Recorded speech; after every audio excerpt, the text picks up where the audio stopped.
Welcome back to Lena's Romantasy Collection, where the alphas are possessive and the heroines are formidable. Quick question for the pack before we dive into today's chaos. Where are you listening from right now? Let me know in the comments and drop a wolf emoji if you would honestly forget to leave the room if you saw this Alpha King. Today we have a massive one. It's funny, it's spicy, and it involves a very flustered landscaper and a very naked Alpha King. But before we start, if you want to support the channel and get early access to completed stories like this one, hit that join button down below. It helps us keep the lights on and the romance coming. Now, take a deep breath. The shower is running and the king is waiting. Let's read. Chapter 1. The rain in the mountains didn't just fall, it assaulted the earth. Katrina Kat Holloway gripped the steering wheel of her cherry red 2020 Jeep Wrangler, her knuckles white as she navigated the winding road leading to Cypress Creek Resort. The windshield wipers were fighting a losing battle against the deluge, slapping back and forth in a frantic rhythm that matched her rising anxiety. "We're almost there, Barnes," she muttered to the passenger seat. Barnes, a 4-month-old golden retriever with paws too big for his body and zero survival instincts, let out a soft woof and proceeded to chew on the seatbelt buckle. He was the reason she needed this vacation. Well, him in the last 3 months of working 80-hour weeks to get Green Haven Designs off the ground. She was exhausted. Her bones felt heavy, dragging her down into the plush seat. She pulled up to the resort's automated check-in kiosk. It was a sleek, glass and steel structure designed to minimize human interaction, perfect for her current mood. She rolled down the window, getting a face full of cold mist, and tapped her reservation code into the screen. The screen flickered. It buzzed, then it flashed a bright, cheerful green. "Welcome, VIP guest. Suite assigned, the Summit." VIP? Kat squinted at the screen. She had booked the Cozy Cabin Special, the one that came with a coupon for a free muffin. Whatever, I'm not arguing with a robot. The machine spit out a sleek black keycard. Kat grabbed it, rolled up the window, and drove toward the main lodge. The Summit suite sounded exorbitant, but maybe the universe was finally throwing her a bone after the disastrous year she'd had. Getting to the room was a military operation. She had a rolling suitcase in one hand, a duffel bag slung over her shoulder, and Barnes' leash in the other. The puppy treated the hallway carpet like an all-you-can-eat buffet, trying to inhale lint as they walked. "Drop it," Kat sighed, prying a piece of fuzz from his mouth. "You are a menace." They finally reached the double doors at the end of the hall, the Summit Suite. Kat tapped the card against the black sensor. The light turned green, and the heavy mechanism clicked open. She pushed inside. The room was massive. Floor-to-ceiling windows looked out over the storm-battered forest, and a modern gas fireplace was already flickering with warmth. But what caught her attention was the sound. Water, running water. "Housekeeping must still be here," Kat reasoned, dropping her bags. "Come on, Barnes, let's ask for extra towels before they leave." She marched across the expansive living area toward the bathroom. The door was slightly ajar, steam billowing out like a fog machine at a bad concert. The scent hit her instantly. Not the generic lemon cleaner of a hotel, but something rich and formidable. Cedarwood, crisp mountain air, and a hint of expensive scotch. It was intoxicating. She pushed the door open. "Excuse me, could we get—" The words died in her throat. Through the glass of the walk-in shower, a man was standing under the spray. He was facing away from her, but even through the steam and water, the view was detailed. He was massive, built like a linebacker, with broad shoulders that tapered down to a narrow waist, water sluiced down a back defined by corded muscle, tracing the path of a jagged scar that ran from his left shoulder blade down his spine. He turned. Kat froze. He was breathtaking in a terrifying way. Dark, wet hair plastered to his forehead, stormy gray eyes that widened in shock, and water dripping from a jaw that looked sharp enough to cut glass. He was also completely naked. For a heartbeat, time suspended. Her eyes locked with his. A jolt of electricity, sharp and visceral, zipped down her spine. It wasn't just embarrassment. It was recognition. Her wolf, usually dormant and lazy, sat up and howled. The man's eyes shifted. The gray swirled, consumed by a flash of electric blue. Panic replaced the shock on his face. He slammed his hand against the glass door, shoving it shut with enough force to rattle the frame. "Stay!" The command roared out of him, bouncing off the tiled walls. It wasn't a question. It was a decree. Kat stumbled back, her face burning. She turned on her heel to flee, grabbing Barnes's leash. "Wrong room! So sorry! Wrong room!" She sprinted for the exit. She reached for the handle just as a loud, mechanical thud echoed from inside the door. The red light on the lock blinked rapidly. She yanked the handle. Locked. "Oh no," she whispered, jiggling it frantically. "No, no, no." From the bathroom, the water stopped. The silence that followed was heavier than the storm outside. Chapter 2. Katrina pulled on the door handle again, bracing her foot against the frame and heaving with all her might. It didn't budge. The heavy steel door was sealed tight, the magnetic lock humming with a low, mocking frequency. "Open, you stupid piece of technology," she hissed, kicking the wood lightly. Barnes, sensing her distress, or perhaps just bored, sat down and let out a high-pitched yip. "Quiet, Barnes," she whispered. "We are currently breaking and entering. We don't need to add noise disturbance to the rap sheet."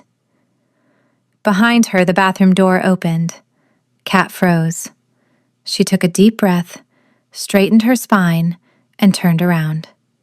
She was a professional. She ran a business. She could handle an awkward encounter. The man standing there tested that theory. He had wrapped a white towel around his waist, which sat precariously low on his hips. He was still dripping wet. The steam from the bathroom clung to him, making his skin glisten. Without the glass door between them, he was even larger, easily 6'4" of pure, formidable muscle. His face was a mask of thunderous annoyance. His dark eyebrows were drawn together and his arms were crossed over a chest that looked like a wall. "Who are you?" he demanded. His voice was a low rumble, like distant thunder, vibrating through the floorboards. "I'm Kat," she said, clutching her purse like a shield. "And I would like to leave, but the door seems to have an opinion on the matter." He stared at her. His gaze was intense, scrutinizing her face, her messy bun, the pencil stuck through it. "How did you get in here? This is a private suite. The security protocols are absolute." "Apparently not," Kat countered, her initial embarrassment fading into defensiveness. She held up her black key card. "The kiosk outside gave me this. It said Summit Suite. I assumed I got an upgrade, not a front row seat to a peep show." His eyes narrowed. "You walked in on me." "You didn't lock the door." "I am on the top floor," he snapped, running a hand through his wet hair, making it stick up in disheveled spikes. "I didn't think I needed to barricade myself against intruders." He took a step toward her. He was intimidating, radiating a sheer physical power that made the air feel thin. Kat refused to shrink back. She lifted her chin, meeting his glare. "Look, Mr. Godfrey," he grunted. "Mr. Godfrey, I don't want to be here any more than you want me here. I tried to leave, but when you yelled stay like I was a golden retriever, the door made a weird thunk noise and now the light is red.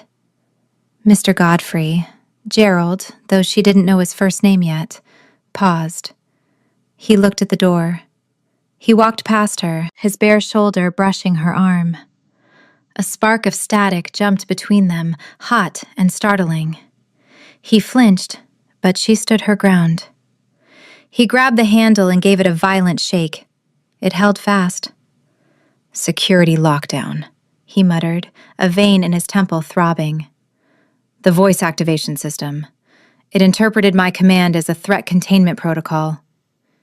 "You locked us in?" Kat asked, incredulous. "Because you shouted?" "It's a safety feature," he defended, turning back to her. "For high-profile guests." "Great! Fantastic safety feature. It traps the victim with the screaming naked man." "I am not naked," he growled, adjusting his towel. "And I am not screaming."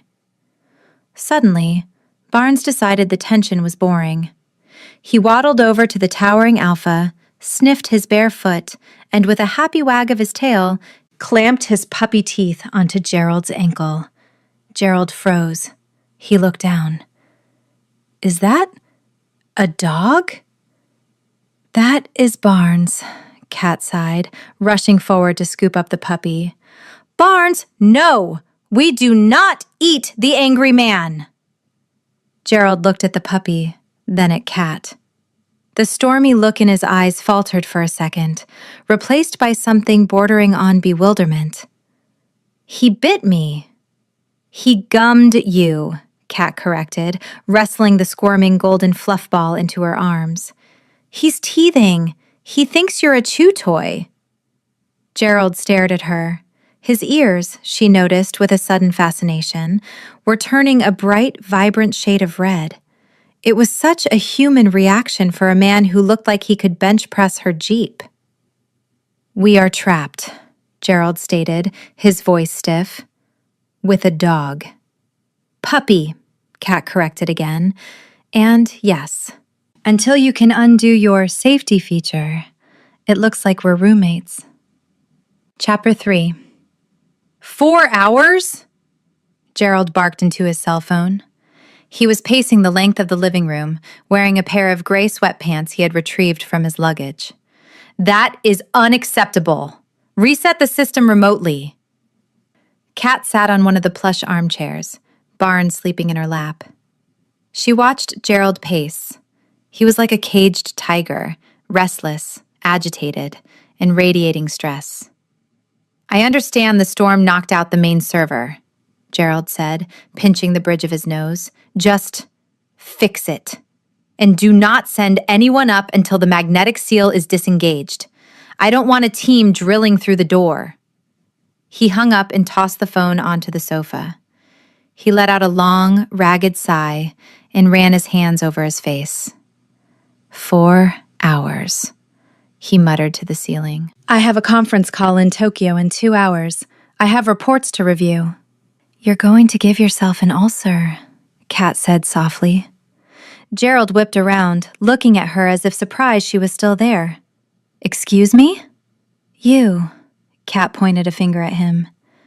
"You're vibrating. Literally. I can feel the anxiety rolling off you from here. It smells like burnt toast." "I do not smell like burnt toast," Gerald said, offended. "I smell like cedar." "Under the cedar," Kat clarified. "It's stress." She stood up, gently placing the sleeping puppy on the cushion. "Sit down. I'm making tea." "I don't drink tea. I drink coffee. Black." "The coffee machine looks complicated, and I don't have the patience for it," Kat said, walking over to the kitchenette. "And you don't need caffeine. You need to decompress before you pop a blood vessel." She pulled a small battered tin from her bag. It was her own blend, chamomile, lemon balm, and a hint of valerian root. She found the kettle and filled it. Gerald didn't sit. He stood by the window, watching the rain lash against the glass. He stood with his back to her, and Kat's eyes were drawn to the scar she had seen earlier. It was jagged and old, a testament to a violent past. It peeked out from the collar of his t-shirt. "Did it hurt?" she asked before she could stop herself. Gerald stiffened. He touched his collarbone instinctively. "What?" "The scar," Kat said, pouring the boiling water. "On your shoulder. It looks formidable." Gerald turned slowly. He looked at her, really looked at her, for the first time since the bathroom. The aggression had faded from his posture, replaced by a guarded wariness. "It was a long time ago," he said quietly. "A border skirmish." "I'm sorry," Kat said. She walked over to him, holding out a steaming mug. "Here, drink." Gerald hesitated. He looked at the mug, then at her face. He took it. His large fingers brushed against hers. His skin was calloused and warm. He took a sip. He paused, blinking. "It's not terrible." "High praise," Kat smiled. Her eyes crinkled at the corners. Gerald stared at her smile.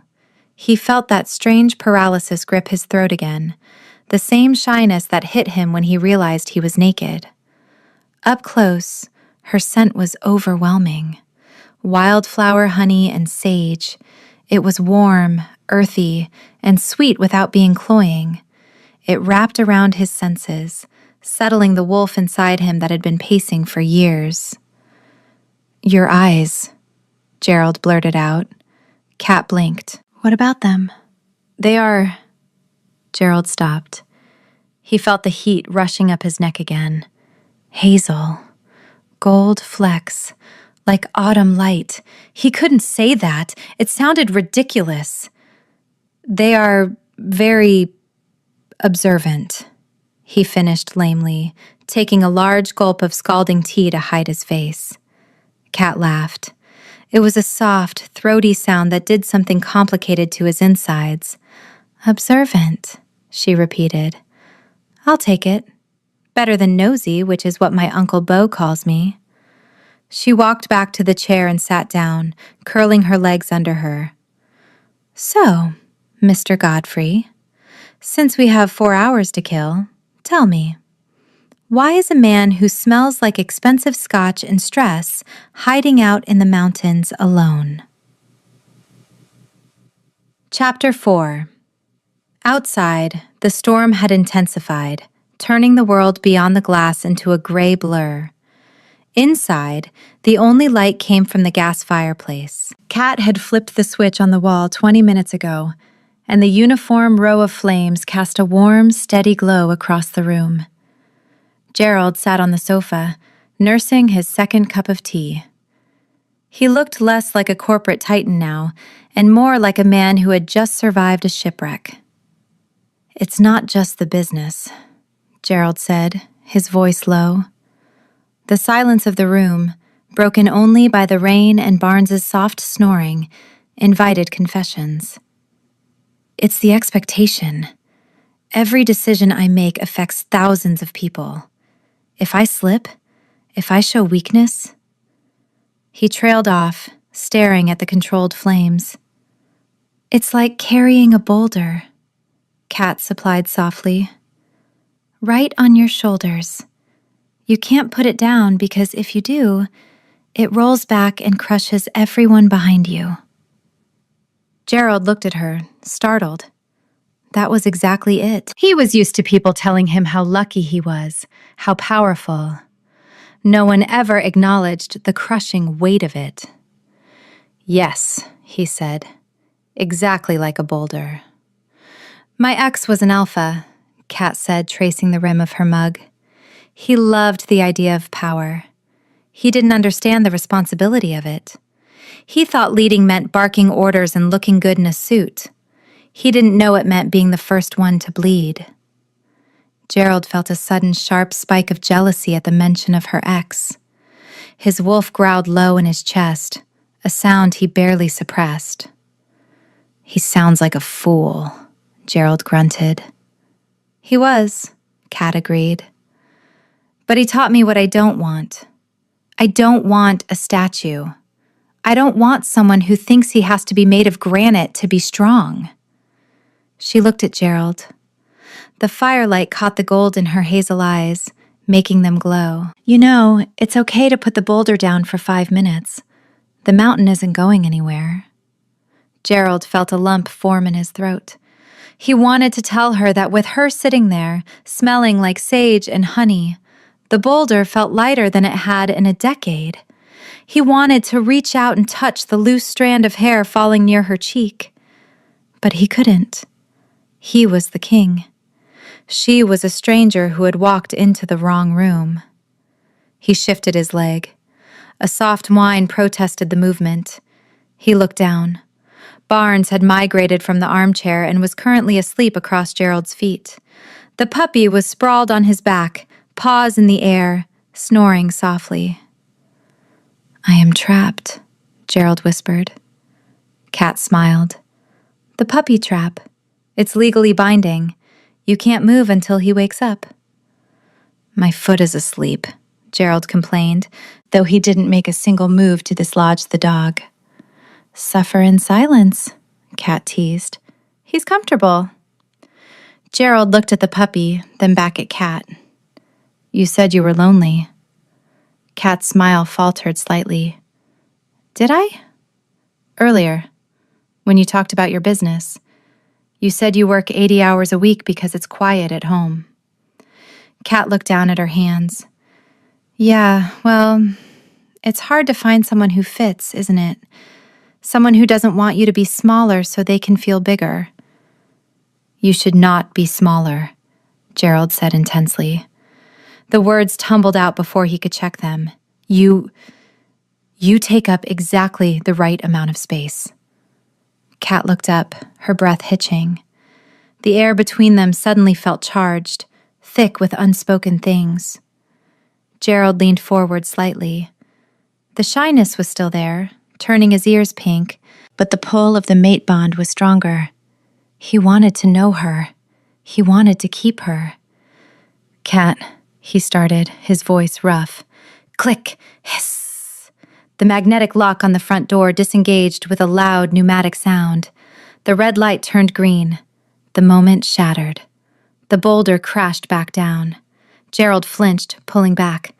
The vulnerability vanished from his face, replaced instantly by the stoic mask of the Alpha King. He stood up, dislodging a confused Barnes. "Maintenance," he said, his voice cold and professional. They fixed the door. Chapter 5. The sound of the magnetic lock disengaging was louder than thunder. It was the sound of reality crashing back into the room, shattering the fragile, quiet world they had built over cups of herbal tea. Gerald moved first. The transformation was instantaneous and terrifying to witness. One moment, he was a man with messy hair and bare feet, vulnerable enough to admit he was lonely. The next, his spine straightened, his jaw set into a line of granite-hard resolve, and the warmth drained from his eyes, leaving them the color of a winter storm. The door swung open. 2 men in black tactical gear burst in, weapons drawn but pointed low. A woman in a resort blazer followed, looking breathless and terrified. "Alpha!" the lead security officer barked, scanning the room. "The system confirmed a lockdown. Are you secure?" Gerald didn't look at Kat. He looked at the guards. "I am secure. It was a malfunction." "We detected a second heat signature," the guard said, his eyes landing on Kat, who was still curled in the armchair, clutching her empty mug. Barnes, startled by the noise, woke up and let out a ferocious, high-pitched yap at the intruders. "A guest," Gerald said. His voice was devoid of the husky timbre it had held minutes ago. It was cold, clipped, and imperious. "There was a booking error. The system locked us both in." The resort manager stepped forward, wringing her hands. Mr. Godfrey, I am so incredibly sorry. We will comp your stay, of course, and— Clear the room, Gerald commanded. He finally turned to Kat. Kat stood up, her heart hammering a painful rhythm against her ribs.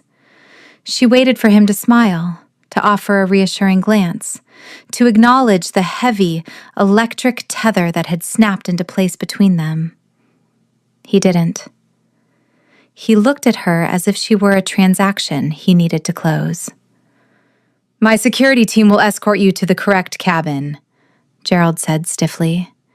They have already moved your luggage. I apologize for the inconvenience, Miss Halloway. Inconvenience? The word hit her like a physical slap. The man who had just told her she took up exactly the right amount of space was gone. In his place was the Alpha King, a remote, untouchable statue who viewed her as a scheduling error. Kat's pride, battered but intact, rose up to shield her. She set the mug down on the side table with a deliberate click.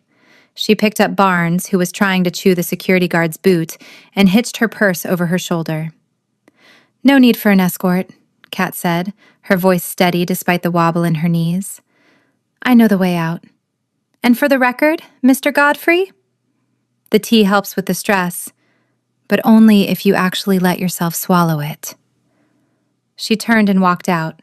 She didn't look back.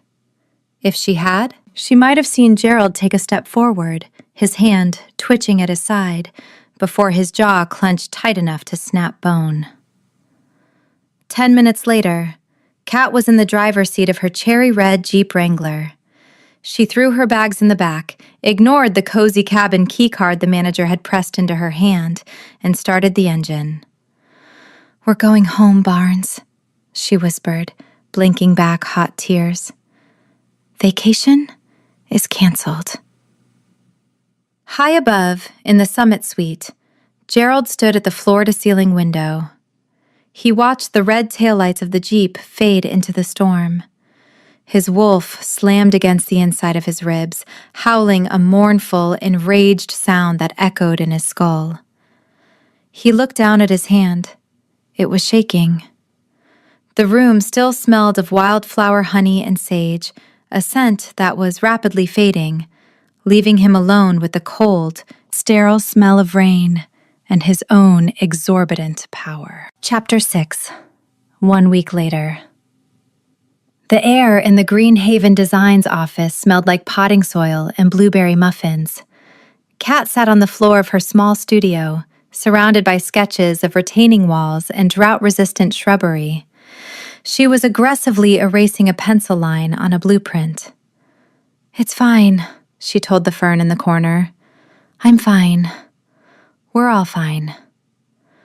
Barnes, now slightly larger and significantly clumsier, was asleep under her drafting table, twitching as he chased dream rabbits. She wasn't fine. She hadn't slept a full night since she drove away from Cypress Creek. Every time she closed her eyes, she saw storm gray eyes and a jagged scar. Every time she smelled rain, her heart did a traitorous little flip. He was a jerk, Kat muttered, blowing eraser shavings off the paper. A rich, emotionally constipated jerk who kicked you out the second the door opened. But her wolf whined in the back of her mind. Mate, it whispered. Sad. Quiet you, Kat scolded herself. She stood up to grab a muffin from the counter. She had baked 3 dozen in the last 2 days. Her Uncle Beau had stopped by yesterday, eaten 4, and told her that if she didn't stop stress baking, he was going to have to upgrade the suspension on his truck. Meanwhile, 40 miles away in the gleaming glass tower of Godfrey Holdings, things were arguably worse. This coffee, Gerald said, staring into the black liquid in his mug, is inedible. His executive assistant, a young beta named Sarah who had a degree in logistics and the patience of a saint, looked ready to cry. Sir, It's the same blend you've dragged in from Colombia for 3 years. It smells like burnt rubber, Gerald growled, pushing the mug away. And the air conditioning is too loud. Why is it humming? It's air conditioning, sir. It hums. Gerald stood up, pacing the length of his office. He was wearing a 3-piece charcoal suit that fit him perfectly, but he felt like he was suffocating. His skin felt too tight. His senses were dialed up to 11, searching for a scent that wasn't there. Honey and sage. He needed it. It was a physical ache, a hunger that no amount of scotch or work could dampen. He had tried to ignore it. He had tried to be the stoic king, but his wolf was currently chewing on his sanity like a bone. He picked up his tablet. He had been staring at the same website for 3 days. Greenhaven Designs. Katrina Holloway, lead architect. He scrutinized her portfolio again. Photos of lush gardens, stone pathways, and vibrant flower beds. She was talented, formidable even. He didn't need a new garden. The Iron Citadel's grounds were perfectly functional, maintained by a team of 20. But he needed her.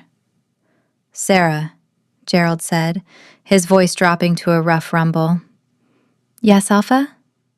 Get the car, and find out the cancellation fee for the current landscaping contract at the Citadel. Sarah blinked. Sir? We just renewed the contract with Greenscape last month. It would be exorbitant to break it. I don't care about the cost, Gerald said, grabbing his jacket. Just do it. I have a meeting to attend. A meeting? With whom? Gerald didn't answer. He was already walking out the door, his destination set. He wasn't going to send a runner. He wasn't going to send an email. He was going to fix the mistake he made in the mountains, even if he had to buy every flower in the state to do it. Chapter 7. The bell above the door of Greenhaven Designs chimed. Kat didn't look up from her tablet. She was currently arguing with a supplier about the price of limestone. If you can't deliver by Tuesday, I'm canceling the order, she said into her headset. Yes, I know it's raining. Rocks are waterproof. Goodbye. She pulled the headset off and sighed. Can I help you? She asked, turning around. The words died on her lips. Gerald Godfrey stood in the center of her small, cluttered reception area. He looked absurdly large for the space, like a panther squeezed into a shoebox.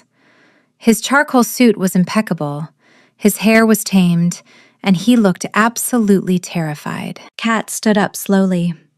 Her heart hammered a frantic rhythm against her ribs. You, she said.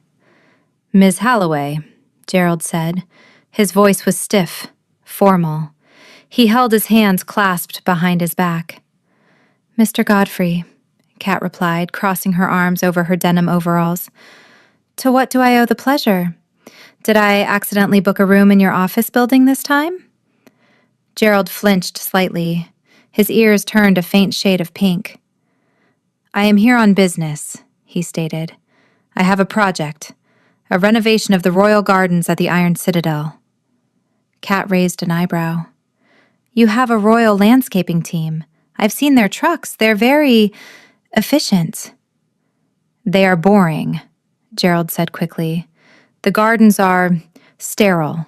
They lack life. I reviewed your portfolio. Your work is lively. Lively, Kat repeated. Yes, I want to hire you to redesign the entire East Wing. Name your price. Kat stared at him. This was the opportunity of a lifetime. The Iron Citadel contract would put her firm on the map instantly. It was lucrative beyond belief. But then she remembered the cold look in his eyes when the door opened. She remembered how easily he had dismissed her. No, Kat said. Gerald blinked. Excuse me? No, thank you, Kat clarified. I don't think we'd be a good fit. I prefer clients who view me as a person, not an inconvenience. Gerald looked stricken. He took a step forward, his composure cracking. "Katrina," he said, his voice dropping the formality. "About the resort, I panicked." "You're the Alpha King," Kat said, leaning against her desk. "You don't panic. You command." "I do panic," Gerald admitted, running a hand through his perfect hair, messing it up. "I locked you out because I didn't know how to... I couldn't be Gerald in front of them. I had to be the king. And the king is not allowed to be found in a locked room with a woman he just met." He looked at her, his gray eyes pleading. "It was rude. I am socially disastrous. I apologize." Before Kat could respond, a golden blur shot out from under the drafting table. Barnes, hearing the familiar rumble of Gerald's voice, scrambled across the hardwood floor, paws sliding. He slammed into Gerald's legs, barking happily. Gerald looked down. A small smile, genuine and crooked, touched his lips. He crouched down, ignoring his expensive suit trousers, and scratched Barnes behind the ears. "Hello, Menace," Gerald murmured. Barnes licked his chin. Kat watched them. The anger in her chest deflated like a punctured balloon. He was trying. In his awkward, stiff, emotionally stunted way, he was trying. "Double my usual rate," Kat said suddenly. Gerald looked up, his hand stilled on the puppy's head. "Done. And I have full creative control, no micromanaging." "Agreed." "And," Kat pointed a finger at him, "if you ever dismiss me like I'm staff again, I will plant poison ivy in your private courtyard." Gerald stood up. The ghost of a smile lingered in his eyes. "That sounds like a fair negotiation," he said. "When can you start?" "Tomorrow," Kat said, reaching out to shake his hand. When their skin touched, the static snapped between them again, warm and promising. Gerald didn't pull away this time. He held her hand for a second longer than necessary, his thumb brushing her knuckles. Chapter 8. The Iron Citadel was less of a castle and more of a fortress carved into the side of the mountain.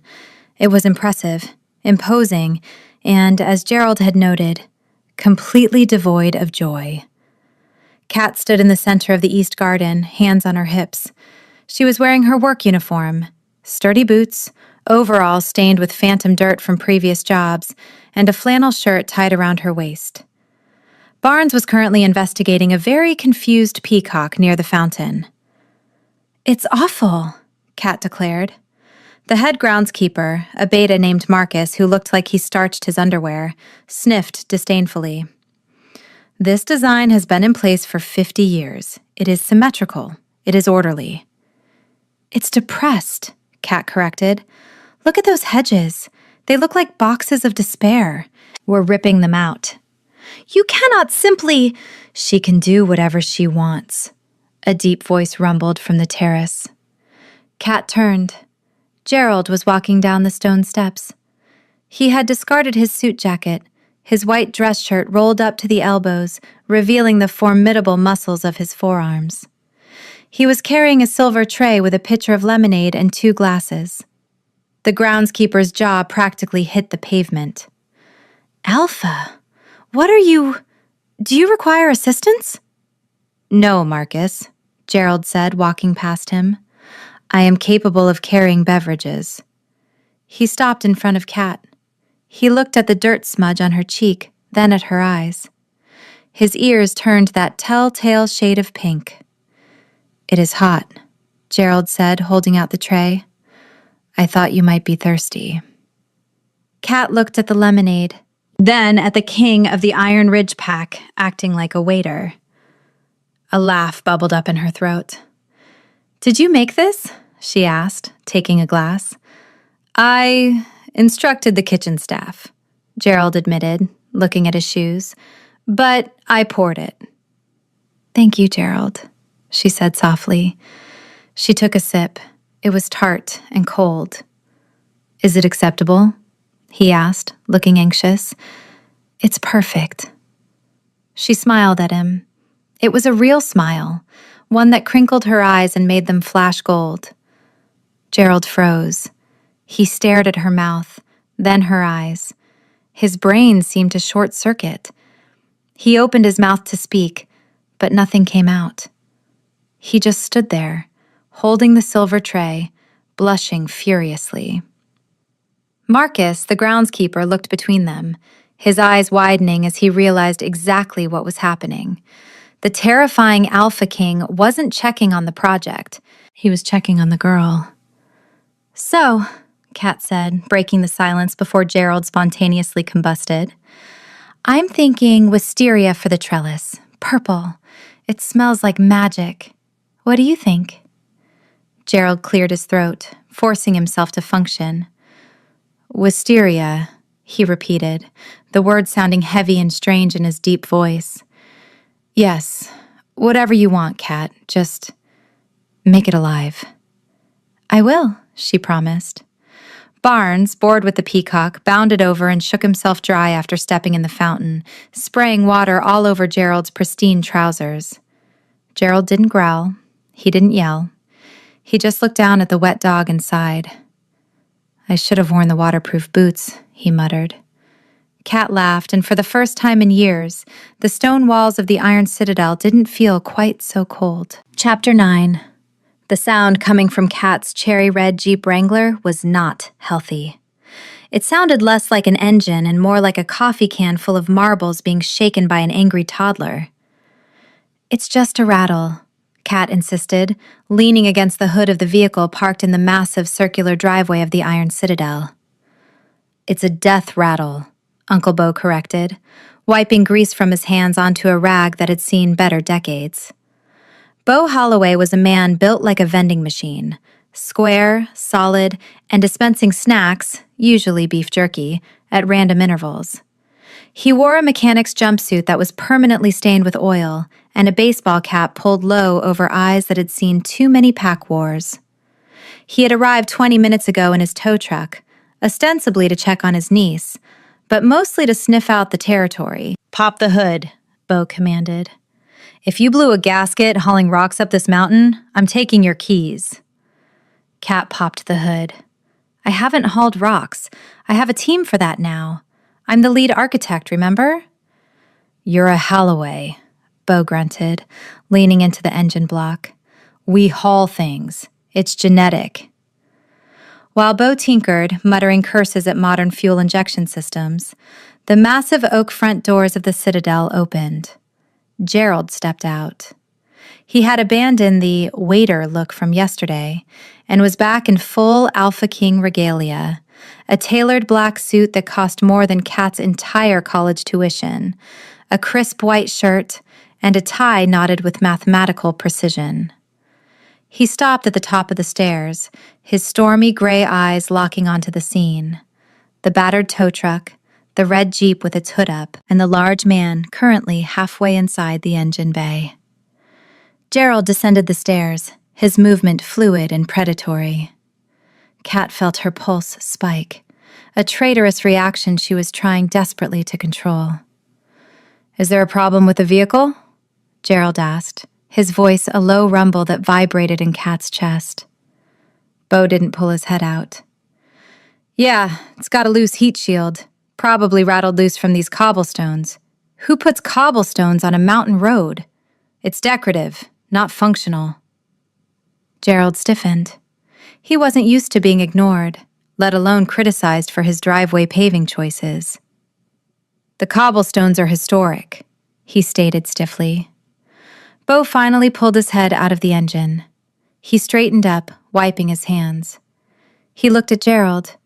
He didn't bow. He didn't bare his neck. He just looked him up and down with the calm, scrutinizing gaze of a retired beta who had seen alphas come and go. "Historic," Bo repeated flatly. "That's code for expensive to fix. You must be the king." "I am Alpha Godfrey," Gerald said, extending a hand. "You must be the uncle." Bo took the hand. His grip was firm, calloused, and unyielding. Gerald's grip was equally strong. For a second, the air between them grew heavy, the silent language of wolves testing each other's mettle. Then, Bo grinned, revealing a gold tooth. "Bo," he said, "and for the record, your lug nuts are tight, but your suspension is stiff. You walk like you're carrying a transmission on your back." Kat choked on a laugh. Gerald blinked, completely thrown. "I beg your pardon?"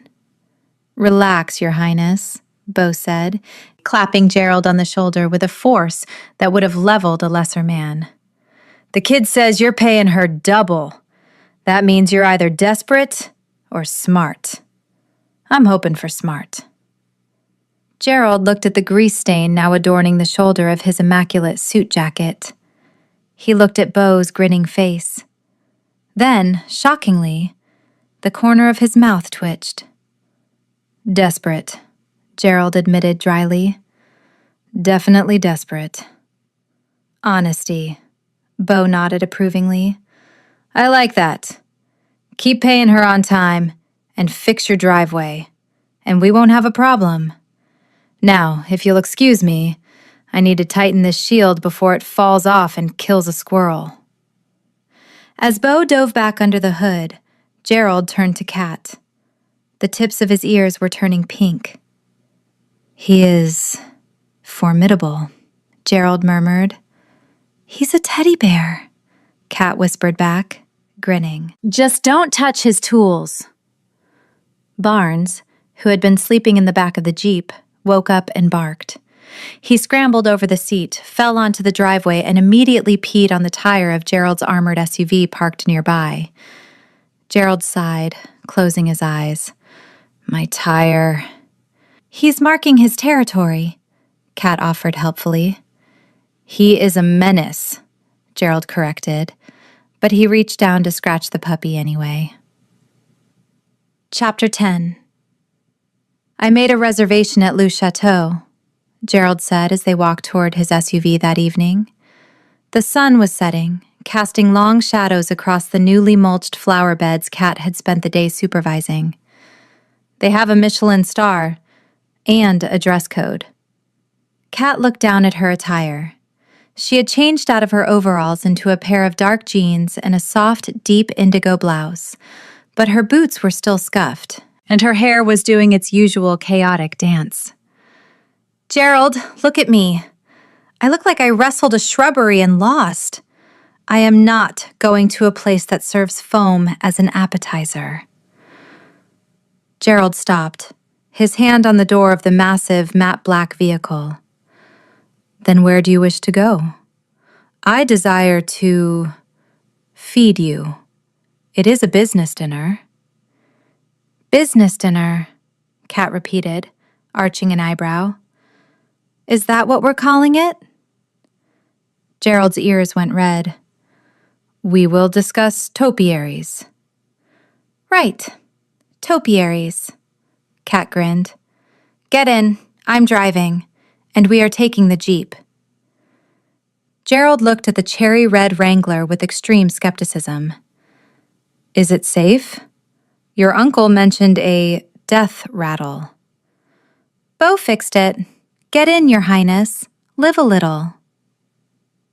20 minutes later, the Alpha King found himself sitting in a vinyl booth at the Greasy Spoon, a burger joint on the edge of town that smelled of onions, fryer grease, and happiness. He looked entirely out of place. His suit was too dark, his posture too rigid. He was eyeing the sticky plastic menu like it was a contagious disease.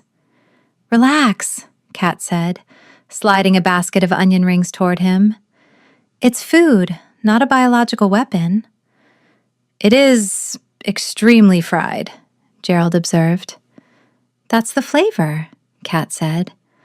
"Order the double deluxe, trust me." When the food arrived, Gerald stared at the burger. It was messy. Cheese oozed down the side. Bacon stuck out at odd angles. He picked up a knife and fork. Kat laughed. She actually laughed, throwing her head back. Oh my God, no! Gerald, put the cutlery down. You eat it with your hands. It will drip, Gerald protested. That's the point. You have to commit. Gerald hesitated. He looked at Kat, who was happily taking a massive bite of her own burger, not caring about the grease. She looked vibrant, real, so different from the polished, terrified people he usually dined with. He put down the fork. He picked up the burger. He took a bite. His eyes widened. The flavor explosion, salt, fat, savory meat, hit him hard. He hadn't eaten anything this indulgent in 10 years. Acceptable? Kat asked, wiping a smudge of ketchup from her lip. Intoxicating, Gerald mumbled around a mouthful. He wasn't talking about the burger. He was looking at her. The way the neon sign in the window reflected in her hazel eyes, turning them molten gold. They talked for hours, not about topiaries. They talked about his childhood in the Citadel, lonely, her college years, broke, and their favorite seasons, winter for him, spring for her. By the time they left, the parking lot was empty. The air was cool and crisp. They walked to the Jeep. Kat leaned against the driver's side door, looking up at him. So, she said softly, did the business dinner meet your expectations? Gerald stepped closer. He was so tall he blocked out the street lamp. The scent of him, cedar and spice, wrapped around her, warm and possessive. It exceeded them, he rumbled. He reached out, his hand hovering near her face. He brushed a stray curl of honey blonde hair behind her ear, his knuckles grazing her cheek. His skin was electric. Kat's breath hitched. She looked at his mouth. Gerald leaned in. His eyes were dark, swirling with intent. He was going to kiss her. He was going to bridge the gap between client and mate, right here in the parking lot of a burger joint. Bzzz. Gerald's phone, tucked in his suit pocket, vibrated violently against his chest. He froze. He closed his eyes, letting out a breath that was almost a growl. Ignore it, Kat whispered. I can't, Gerald said, pulling away. The mask of the king slid back into place, though it looked pained. It's the emergency line. Only my head of security uses it. He answered the phone. His face went pale, then hard as stone. Understood, he said clippedly. Lock down the perimeter. I'm bringing her in. He hung up and looked at Kat. The softness was gone. Get in the car, Kat. We have a problem. Chapter 11. The drive back to the Iron Citadel was conducted in silence and at speeds that made Kat clutch the dashboard of her Jeep. Gerald drove this time, his knuckles white on the steering wheel. When they arrived, the gates were already closed. Armed guards patrolled the walls. Searchlights swept the forest line. Gerald marched her straight to his office, a cavernous room dominated by a massive mahogany desk and maps of the territory. Sit, he commanded, pointing to a leather chair. Stop ordering me around, Kat snapped, though she sat. What is going on? Sarah, Gerald's assistant, hurried in, looking disheveled. Alpha, the scouts confirmed it. Shadow Pine markers were found 2 miles from the north gate. A scouting party of 4. Shadow Pine? Kat asked, feeling a chill that had nothing to do with the air conditioning. Rebels, Gerald said, turning to the map. They are a splinter pack, violent. They believe the old ways were better, when the strong took what they wanted and the weak served. He turned to Kat. They know I am renovating the gardens. They know there is a civilian contractor on site. So? So, you are a target, Gerald said flatly. I am terminating your contract, effective immediately. Kat stood up. Excuse me? You will be compensated, Gerald continued, not looking at her. Sarah has cut the check. My security team will escort you back to the city tonight.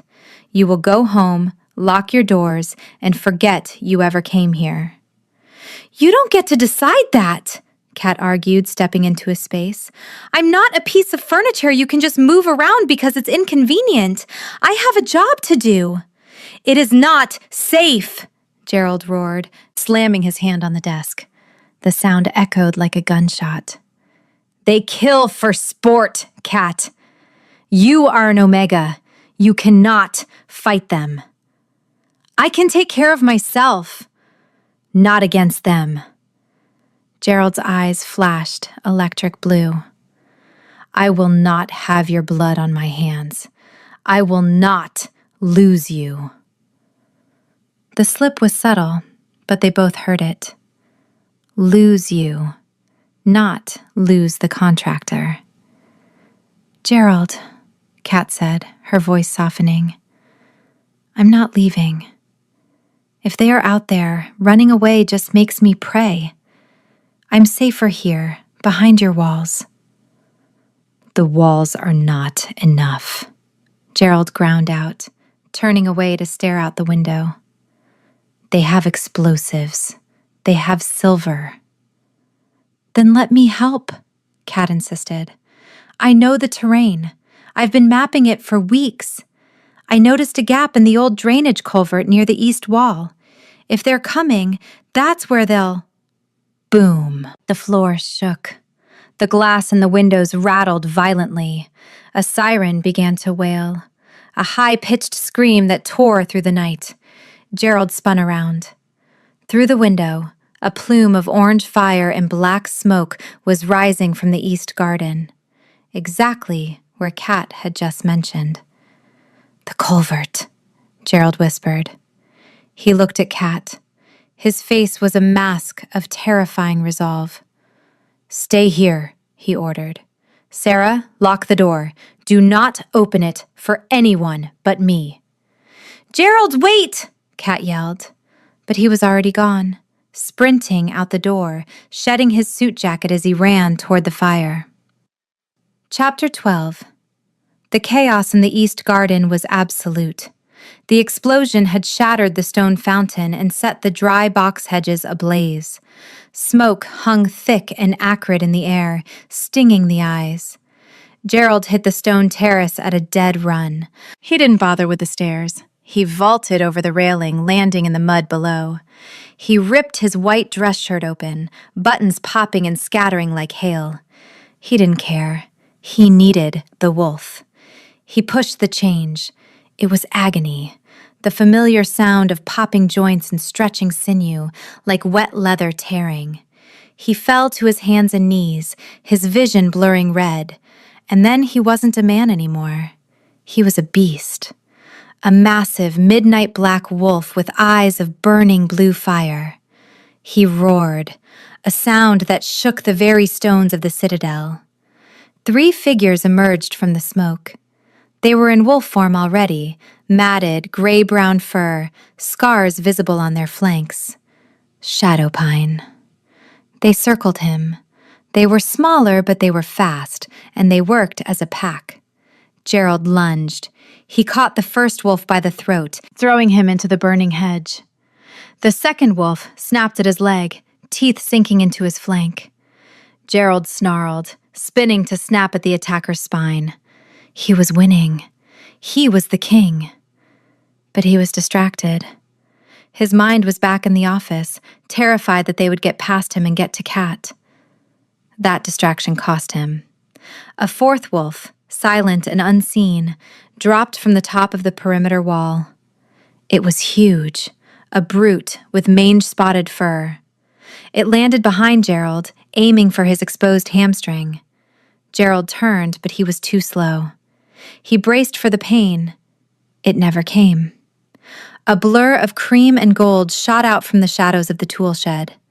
It was a smaller wolf, sleek, fast, and utterly silent. It hit the brute midair, a missile of kinetic energy. Cat.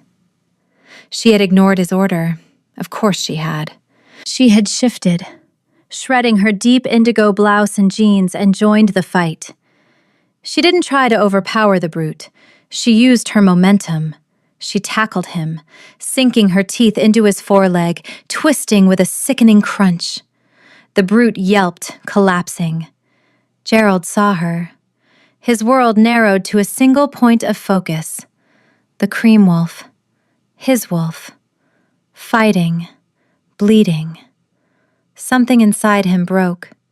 The tactical alpha vanished, replaced by a primal monster of pure rage.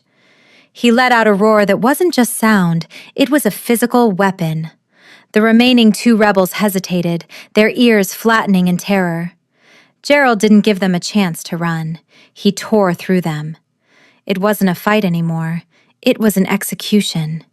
He moved with a speed that defied physics, a blur of black fur and teeth. Within seconds, it was over. The rebels lay broken or fleeing into the night. Silence fell over the garden, broken only by the crackle of the burning hedges. Gerald stood over the fallen brute, chest heaving. He turned slowly. The cream wolf was standing by the ruined fountain. She was favoring her left paw. There was a smear of blood on her flank. Not hers, he hoped, but he couldn't be sure. Her eyes, liquid gold, met his. Gerald didn't shift back. He couldn't. The rage was still too high. He stalked toward her, his head low, a low growl rumbling in his chest. Cat didn't back down. She lowered her head, not in submission, but in greeting. She stepped forward and licked the blood from his muzzle. The touch grounded him. The blue fire in his eyes dimmed, returning to stormy gray. He pressed his massive head against her neck, inhaling the scent of honey and sage beneath the smoke. They stood there in the wreckage of the garden, 2 wolves surrounded by fire, neither willing to move an inch away from the other. Chapter 13. The silence in the east garden was heavy, broken only by the crackle of the dying fire consuming the box hedges and the distant, frantic shouts of the security team securing the perimeter. Gerald stood over the broken body of the rebel brute, his chest heaving. The red haze of the kill was fading, replaced by a cold, sharp agony as his bones began to realign. He forced the shift. It was brutal. A symphony of snapping cartilage and stretching skin that dropped him to his knees in the mud. He gasped, the cool night air hitting his skin. He was naked, covered in sweat, soot, and the blood of the men who had tried to kill her. He didn't care about his modesty. He cared about the cream-colored wolf standing near the ruined fountain. "Shift," Gerald croaked, his voice raw. "Cat, shift back." The wolf watched him with golden eyes. She was favoring her left paw, holding it off the ground. She hesitated, looking at the destruction, then at him. Slowly, painfully, her form blurred. The sound of shifting, like wet leather tearing, filled the air. A moment later, Katrina Holloway lay curled on the scorched grass. She was shivering, her skin pale against the dark earth. Her deep indigo blouse and jeans were gone, reduced to unrecognizable rags scattered in the mud. Gerald moved. He ignored the screaming protest of his own muscles and scrambled toward her. He remembered shedding his suit jacket before he shifted. He had thrown it near the terrace steps. He grabbed the heavy wool garment, shaking off the debris, and draped it over her trembling shoulders. "You are insane," Gerald snarled, wrapping his arms around her and pulling her into his chest. "I told you to stay in the office. I gave you a direct order." Kat flinched, but she pushed back against his chest, her hands clutching the lapels of his jacket. "I don't work for you, Gerald. I'm your partner." "You could have died," Gerald roared, the fear finally crashing through his anger. He gripped her face, his thumbs smearing soot on her cheeks. His eyes were wild, shifting between gray and electric blue. "If that brute had been a second faster, if he had bitten your throat instead of your flank." "But he didn't," Kat yelled back, her voice cracking. "Because I fought. I'm not some porcelain doll you keep on a shelf, Gerald. I am a wolf. I saw a threat to my mate, and I handled it."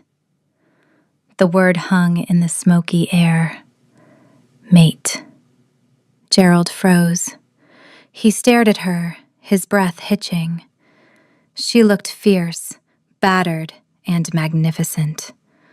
Her hair was a tangled mess, her lip was split, and she was glaring at him with a defiance that terrified and thrilled him in equal measure. He didn't argue. He couldn't. He crashed his mouth down on hers. It wasn't a gentle kiss. It was a collision. It was desperate, tasting of smoke and blood and adrenaline. Gerald kissed her like he was trying to breathe her into his lungs, his hands tangling in her hair, anchoring her to him. Kat made a small, wrecked sound and kissed him back just as hard, her fingers digging into his bare shoulders. He pulled back, resting his forehead against hers. They were both gasping. "You are mine," he whispered, a possessive rumble that vibrated through her bones. "And if you ever scare me like that again, I will lock you in the tower for a century." "Try it," Kat whispered back, leaning into his warmth. "I'll climb out the window." Gerald let out a shaky laugh. He stood up, lifting her effortlessly into his arms. She winced as her left leg dangled. "My leg," she hissed. "I know," Gerald murmured, holding her tighter against his chest. "I've got you. We're going home." Chapter 14. The sun that filtered through the blackout curtains of the master suite was offensive. It was too bright, too cheerful, and entirely unwelcome. Gerald woke up slowly. For a moment, he panicked, his hand shooting out to the empty space beside him. Then, he remembered. He rolled over. Kat was there. She was asleep, curled on her side, wearing one of his spare t-shirts that looked like a dress on her. Her injured leg was propped up on a pillow, wrapped neatly in gauze. Gerald lay still, just watching her breathe. The knot of anxiety that had lived in his chest for 10 years, the boulder, was gone. In its place was a quiet, steady warmth. He reached out, his finger hovering over the bruise blooming on her cheekbone. He hated that it was there. He hated that he hadn't been fast enough to stop the fight before it started. Kat stirred. Her eyelashes fluttered, and she opened her eyes. They were hazel this morning, soft and sleepy. "Stop staring," she mumbled, her voice thick with sleep. "I look like a train wreck." "You look formidable," Gerald corrected softly. Kat groaned and pulled the pillow over her face. "Don't use big words before coffee. It's cruel." Gerald smiled. He gently pulled the pillow away. "How was the leg?" "Throbbing," she admitted, shifting carefully. "But it's healing. The salve Uncle Bo swears by actually works, even if it smells like old tires." "I had Sarah retrieve the dog," Gerald said, sitting up. The sheet fell to his waist, revealing the fresh scratches on his chest, not from the fight, but from Kat's frantic grip during the kiss. "He is in the kitchen with the chef. I believe he is currently eating a sausage link." "Barnes!" Kat shot up, then winced, clutching her ribs. "Gerald, you can't let him eat human food. He has a sensitive stomach." "He seemed quite content," Gerald said, unbothered. "He bit the chef's shoe. The chef was charmed." He turned to look at her, his expression turning serious. He took her hand, interlacing their fingers. "Kat, about last night." "You don't have to say it," Kat said, looking down at their joined hands. "It was the heat of the moment, adrenaline. You don't owe me anything." Gerald stiffened. Is that what you think? That I kissed you because of adrenaline? I think you're the Alpha King, Kat said quietly, and I'm the landscaping contractor who ruined your suit. We're not exactly a match made in heaven. No, Gerald agreed. We are made in the fire. He squeezed her hand. I was terrified. When I saw you shift, I have never felt fear like that. I realized that if I lost you, the crown, the citadel, the title, none of it would matter. He brought her knuckles to his lips. I am not going to let you go, Katrina. I intend to court you, properly, not as a king acquiring an asset, but as a man asking for a partner. Kat looked at him, her eyes wide. Properly?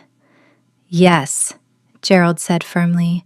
Flowers, dates, whatever it is people do in those romantic comedies you forced me to watch. I will be romantic. Kat bit her lip to hide a smile. Gerald, you don't have to. I want to, he interrupted. Now stay here. I will fetch the coffee. And the dog, before he eats the rest of the kitchen. Chapter 15. 3 days later, Kat was back at the Iron Citadel. Her limp was barely a hitch in her step now. Wolf healing was a miracle, but her patience was being tested. She stood in the center of the newly cleared East Garden, staring at the delivery truck that had just backed over a curb. Sign here, lady, the driver said, chewing on a toothpick. What is this? Kat asked, looking at the manifest. 500 long-stemmed red roses, the driver said. From GG, instruction says, place them everywhere. Everywhere? Everywhere. Kat watched in horror as 3 men began unloading buckets of roses. They placed them on the retaining wall. They lined the stone path. They stuck them in the empty dirt patches where the box hedges used to be. It looked less like a romantic gesture and more like a mafia funeral.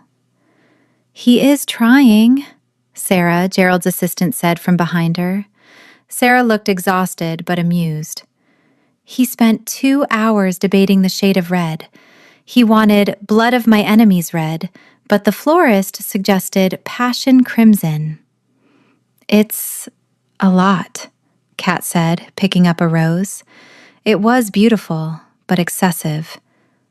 Where is he? In a meeting, but he sent a gift. Sarah handed Kat a long velvet-wrapped box. It looked like it could contain a sword. Kat unwrapped it. It was a shovel, but not just any shovel. It was gold-plated. The handle was mahogany, inlaid with mother-of-pearl. It weighed about 20 pounds and looked too slippery to actually hold. Is this? Kat squinted at the engraving on the blade. To dig our future. Oh my God, Kat whispered, covering her face. He's a dork. He's a massive, wealthy, terrifying dork. Suddenly, a golden blur shot past her. Barnes. The puppy, seeing the shiny new stick, latched onto the mahogany handle of the golden shovel. He dragged it through the dirt, the gold plating scratching instantly against a rock. Barnes, no! Sarah shrieked. That cost $4,000! Kat just laughed. She leaned against the truck, watching her puppy destroy the exorbitant gift. Leave him, Kat said, wiping tears of mirth from her eyes. It adds character. She marched up the stairs to Gerald's office. She didn't knock. She pushed the heavy oak doors open. Gerald was in the middle of a video conference with the council. He looked up, startled. Kat? Pause the meeting, Kat said. Gerald didn't hesitate. He hit mute and camera off instantly. Is something wrong? Did the roses not arrive? Did the shovel break? The roses are excessive, Kat said, walking up to his desk, and the shovel is currently being eaten by my dog. Gerald's face fell. I read that gold was a symbol of permanence. Kat walked around the desk. She stood between his knees, resting her hands on his shoulders. He looked up at her, his gray eyes vulnerable and uncertain. Gerald, she said softly, I don't need gold shovels.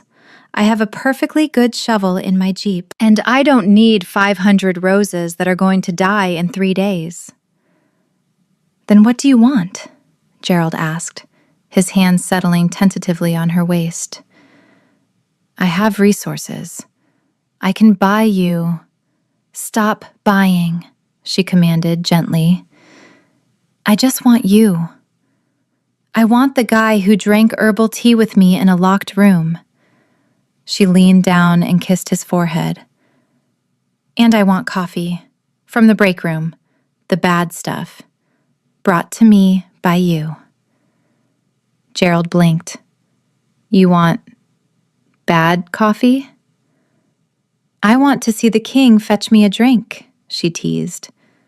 It's good for your ego. A slow smile spread across Gerald's face. He pulled her closer, burying his face in her stomach.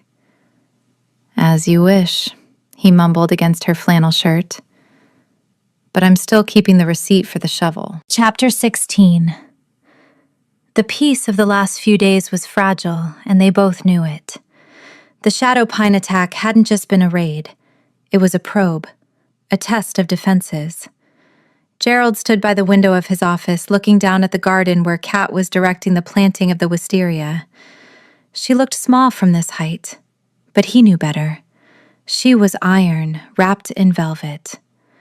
The lunar ball is in 2 days, Alpha, Sarah said, placing a heavy cream envelope on his desk. The RSVPs are finalized. Alpha Rook will be there. Gerald stiffened. Rook, the leader of Shadowpine. Because he was a recognized alpha of a splinter pack, he had a diplomatic right to attend the ball. It was a formality, a ceasefire zone, but it made Gerald's blood boil. He will try to provoke me, Gerald said. He will, Sarah agreed, and the council will be watching. You need a partner, sir. Someone to stand with you. Gerald looked down at Kat again. Taking her to the lunar ball wasn't just a date. It was a declaration. It was telling the world, she is mine. Touch her and die.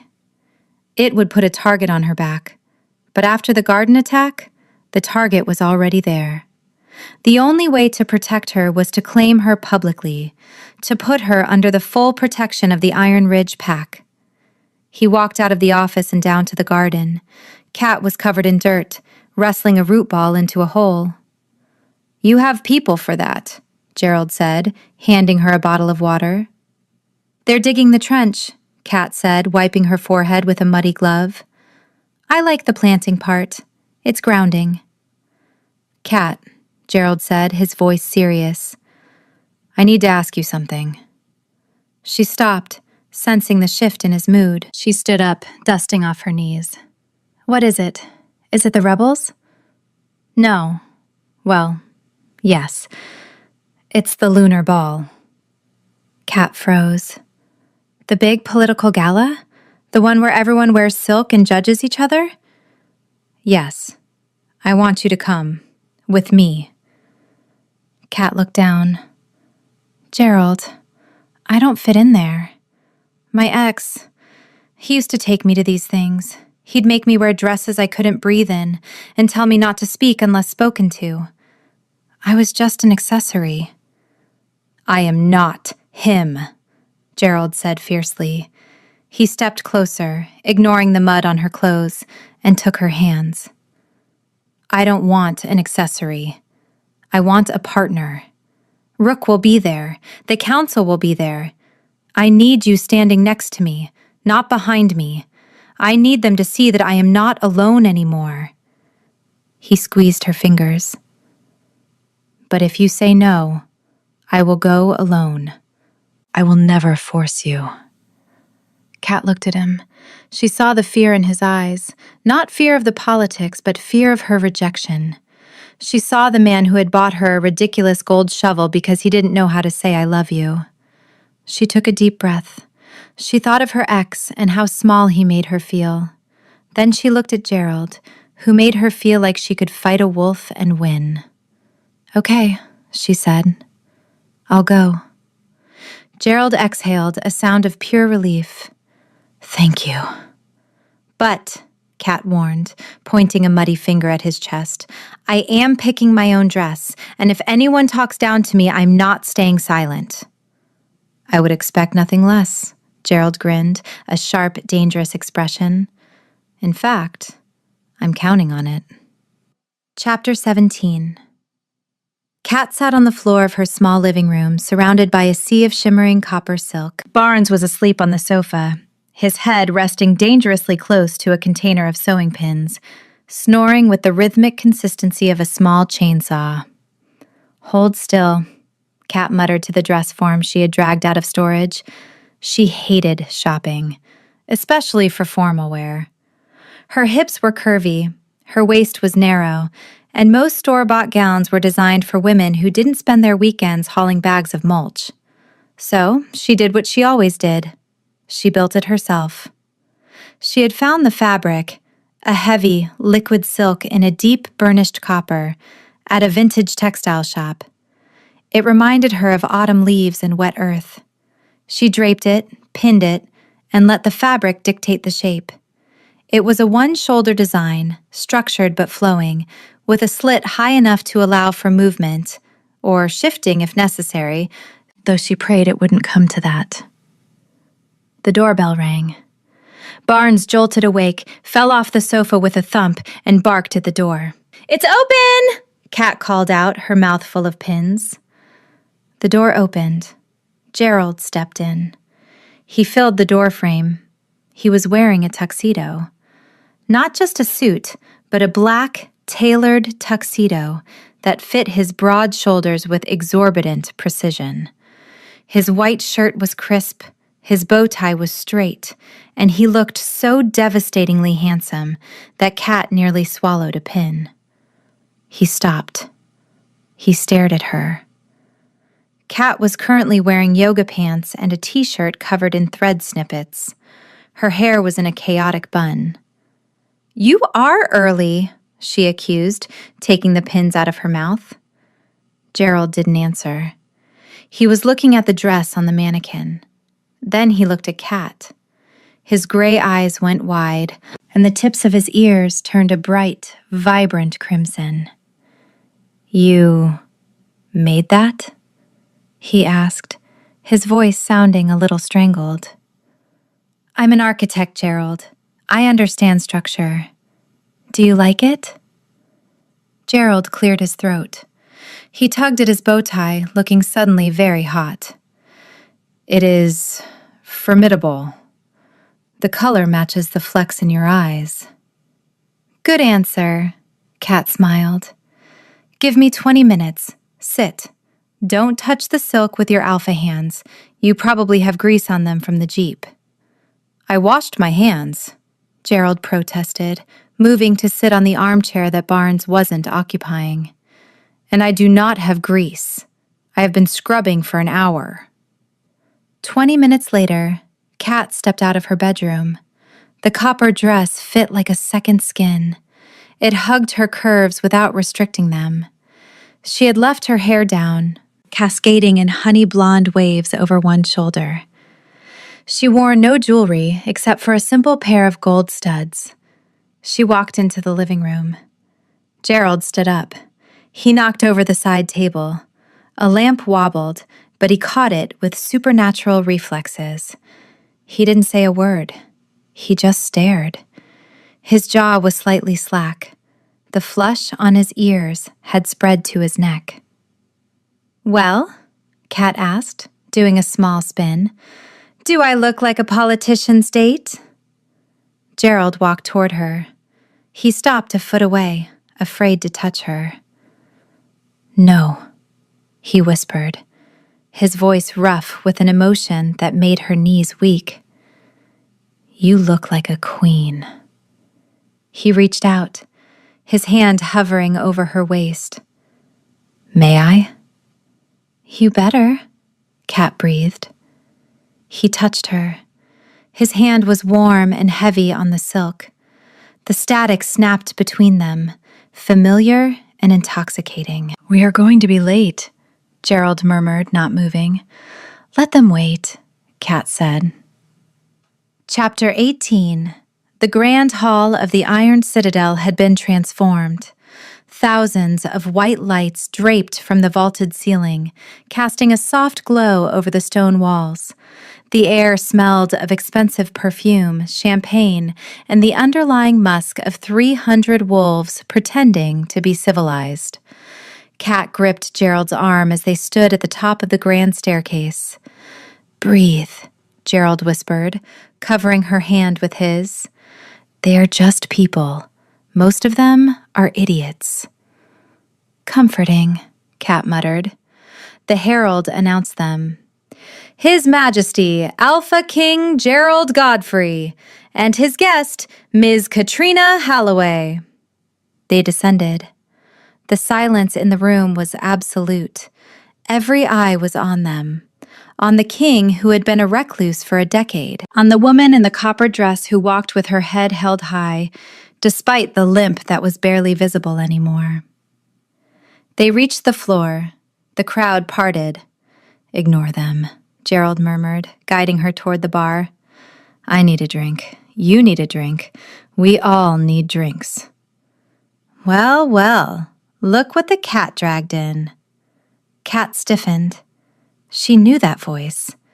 It was oily, arrogant, and entirely unwelcome. She turned.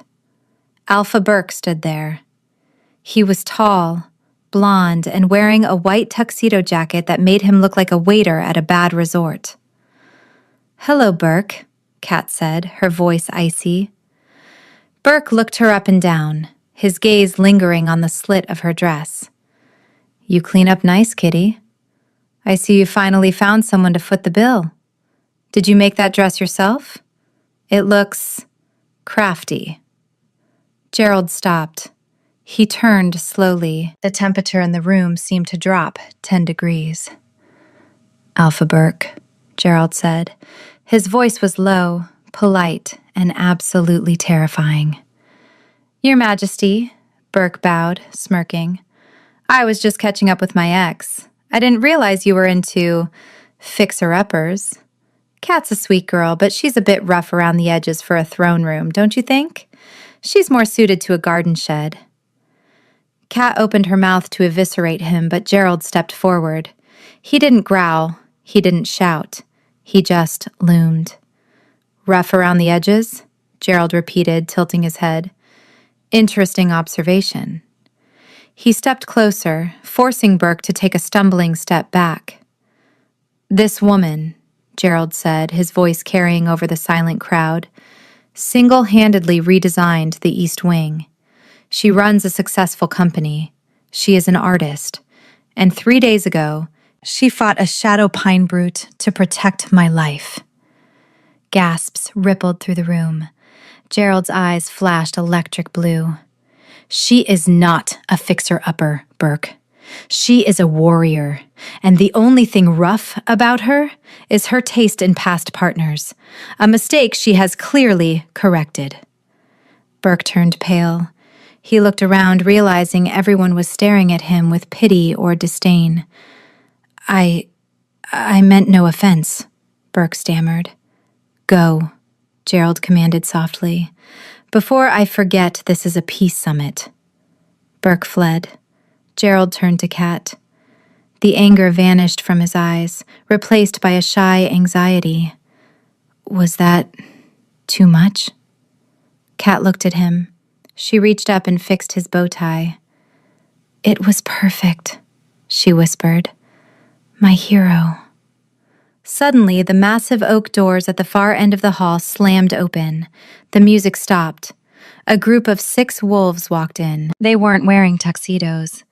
They wore dark leather and tactical gear. In the center was a man with silver hair and a scar running across his nose. Alpha Rook. Chapter 19. Alpha Rook didn't shout. He didn't draw a weapon. He simply walked into the center of the ballroom, his boots clicking rhythmically on the marble floor. His presence sucked the oxygen out of the room. He smelled of acrid smoke and cold rain. "Am I late?" Rook asked, his voice smooth and melodic. He stopped 10 feet from Gerald and Kat. I apologize. The security at the gate was thorough. Gerald didn't move to hide Kat. He stood shoulder to shoulder with her. You are not on the guest list, Rook, Gerald said. I am a pack alpha, Rook smiled. It was a shark smile. According to the Treaty of 1998, all recognized alphas are invited to the lunar ball, unless you are declaring the treaty void. It was a trap. If Gerald kicked him out, he broke the treaty. If he let him stay, he showed weakness. The treaty stands, Gerald said tightly. Drink your champagne, Rook, then leave. Rook chuckled. He took a glass from a passing waiter who was trembling so hard the liquid spilled and raised it. To the king, Rook toasted, mocking, and to his companion. His eyes landed on Kat. He scrutinized her copper dress, her defiant stance. Miss Halloway, Rook said. The gardener. I heard about the fire in the East Wing. A tragedy. I also heard you were involved. I was there, Kat said, her voice steady. She refused to let him see her fear. A shame, Rook tutted. King Godfrey, I must question your judgment. Bringing a civilian, an Omega, into a war zone? And now parading her here? It seems sentimental, weak. He turned to the Council of Elders who were watching from the dais. Is this the strength of Iron Ridge?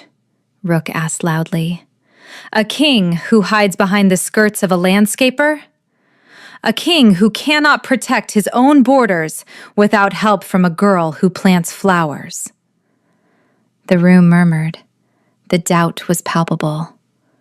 Rook wasn't attacking Gerald's body. He was attacking his reputation. Gerald stepped forward. His hands were clenched into fists at his sides. She is not just a landscaper, Gerald growled. She is my mate. The room exploded into whispers. Rook's smile faltered for a fraction of a second. Mate? You have claimed her? I have chosen her, Gerald corrected, and she has chosen me. And unlike you, Rook, I do not measure strength by how many people I can kill. I measure it by who stands with me when the fire starts. He looked at Kat. She stood. You ran. Rook's eyes narrowed. The charm evaporated, leaving something cold and reptilian. A touching speech, Rook spat. But flowers die in the winter, Gerald, and winter is coming. He downed his champagne and threw the glass on the floor. It shattered. Enjoy the party, Rook said. He turned and walked out, his entourage flanking him. The doors closed. The music didn't start again. The air in the room felt poisoned. The doubt had been planted, and it was taking root. Chapter 20. The ride back to the penthouse was silent. Not the comfortable silence of the library, but a heavy, suffocating silence. Gerald paced the living room, tearing off his bow tie and throwing it on the floor. Barnes, sensing the mood, had retreated to his crate, watching with wide, worried eyes. He is right, Gerald said, staring out the window at the dark forest. They are talking. The council. They think I am compromised. Kat sat on the sofa, the copper dress pooling around her like liquid metal. She felt heavy. The adrenaline of the confrontation had faded, leaving behind a cold pit of dread. Gerald, she said softly, you handled him. You were amazing.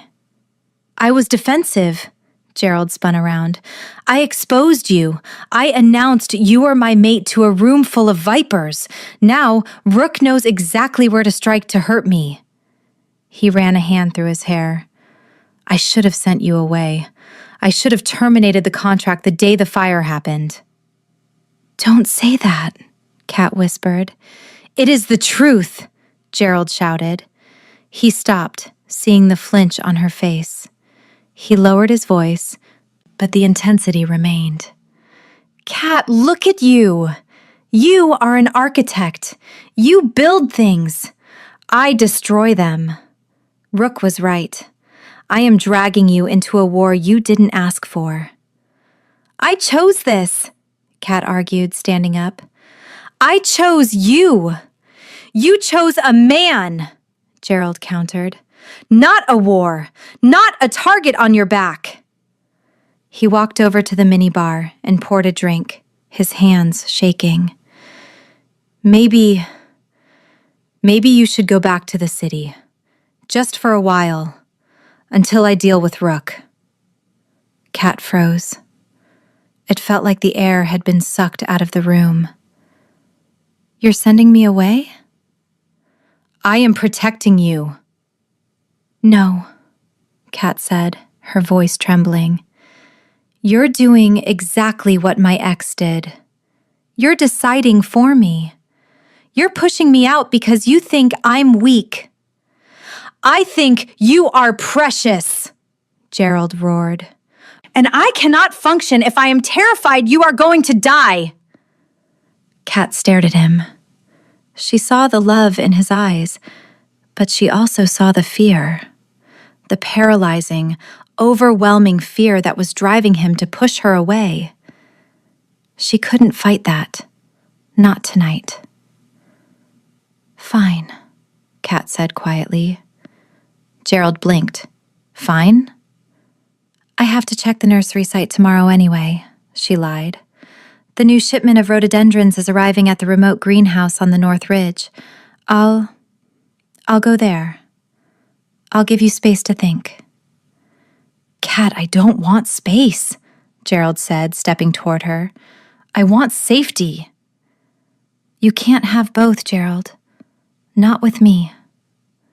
She walked past him to the guest room, not the master suite. She closed the door. Gerald stood in the living room, the glass of untouched scotch in his hand. He felt the bond stretching, aching. He wanted to kick the door down and hold her, but the fear of seeing her bleed again paralyzed him, so he let her go. The next morning, Kat left early. She took the Jeep. She didn't take Barnes. The nursery site was muddy and she didn't want him getting underfoot while she worked. Watch him, she told Sarah, handing over the leash. I'll be back by dinner. She drove out of the Citadel gates, turning north toward the remote greenhouse.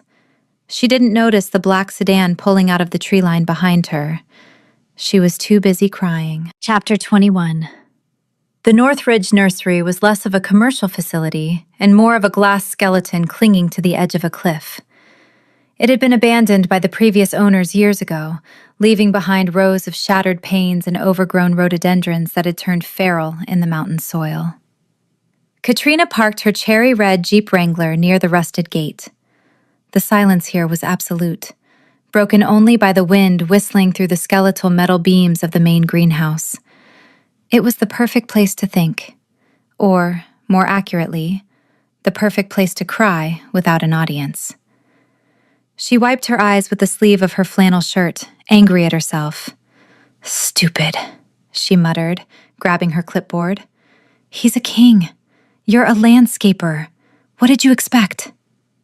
She stepped out of the Jeep, her boots crunching on the gravel. She needed to check the irrigation feeds for the new shipment. Work. Work was solvable.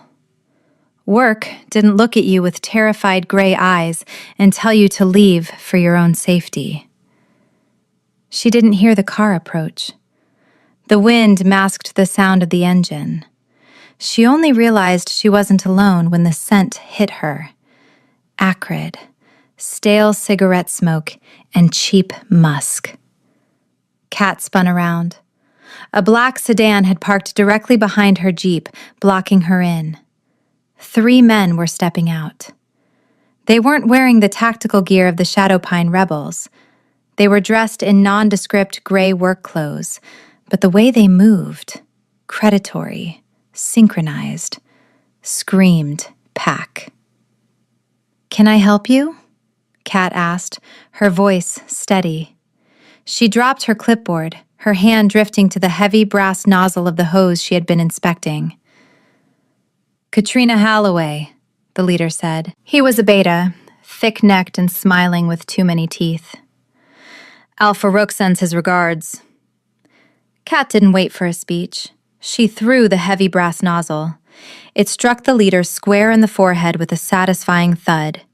He grunted, stumbling back, blood trickling into his eye. "Get her!" he roared. Kat turned and sprinted for the greenhouse. She couldn't shift. Not yet. If she shifted, she'd shred her clothes, and fighting 3 wolves naked in a glass factory was a tactical nightmare. She needed a weapon. She burst through the door, scanning the overgrown tables. A rusted trowel. A stack of clay pots. She grabbed a pot and hurled it at the first man through the door. It shattered against his shoulder, dusting him in terracotta. "Feisty," the man sneered, shaking off the debris. "Rook said you'd be trouble." "You have no idea," Kat growled. She backed up, her boots sliding on the mossy floor. They were circling her now, 3 of them. She prepared to shift. She could feel her wolf scratching at the surface, desperate to tear throats. But then she heard a sound behind her. A soft click. She turned, but it was too late. A dart hit her neck. The sting was sharp, followed instantly by a cold, numbing sensation that flooded her veins. Wolfsbane. Concentrated. Her legs turned to water. The world tilted sideways. "Don't," she slurred, reaching for a potting bench to steady herself. Her hand slipped. The last thing she saw before the darkness swallowed her was the leader, wiping blood from his forehead, looking down at her with a sneer. "Load her up," he commanded. He grabbed a heavy tire iron from the trunk of the sedan and brought it down hard on the Jeep's windshield, shattering the safety glass into 1,000 diamonds. "Let the king find the wreckage." Chapter 22. Uncle Bo pulled his tow truck up the winding road to the North Ridge, humming along to a classic rock station that was mostly static. He had come up to check on Kat's suspension. He didn't trust that rattle no matter what he told her, and to bring her a bag of beef jerky. He rounded the final bend and slammed on the brakes. The cherry-red Jeep was there, but it was a heartbreaking sight. The windshield was caved in, a spiderweb of shattered safety glass glistening on the hood. The driver's door was wide open. A clipboard lay face down in the gravel, pages fluttering in the wind. "Kat?" Bo called out, killing the engine. He grabbed the tire iron from under his seat. Old habits died hard, and stepped out. The scent hit him instantly. Fear, distress, and the lingering, unmistakable stench of intruders. He ran to the greenhouse. He saw the shattered clay pot. He saw the scuff marks in the moss where a struggle had occurred, and he saw the small, silver dart lying in the dirt. Bo's face went pale. He pulled out his phone. His hands, usually steady enough to rebuild a carburetor blindfolded, were shaking. He dialed the number he had saved under the suit.